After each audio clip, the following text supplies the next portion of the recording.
كان في قطة بيضة كيوت، طول عمرها بتحب الأكل وبتشتري حاجات كثير من غير ما تفكر.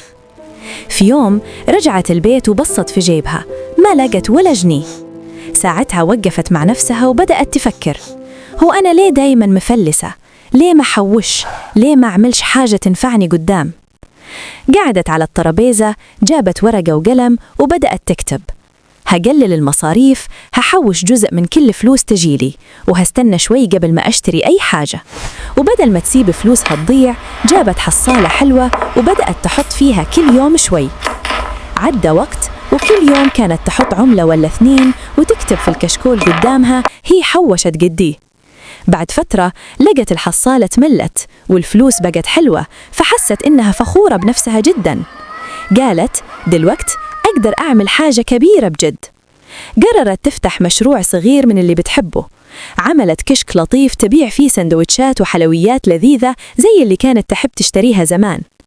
جهزت المكان ورتبت الأكل وابتسمت أول ما شافت أول زبون واقف قدامها. يوم ورا يوم المشروع كبر، والزبون بقى يجيب زبون، والكل بقى يتكلم عن أكل القطة الشاطرة اللي غيرت حياتها.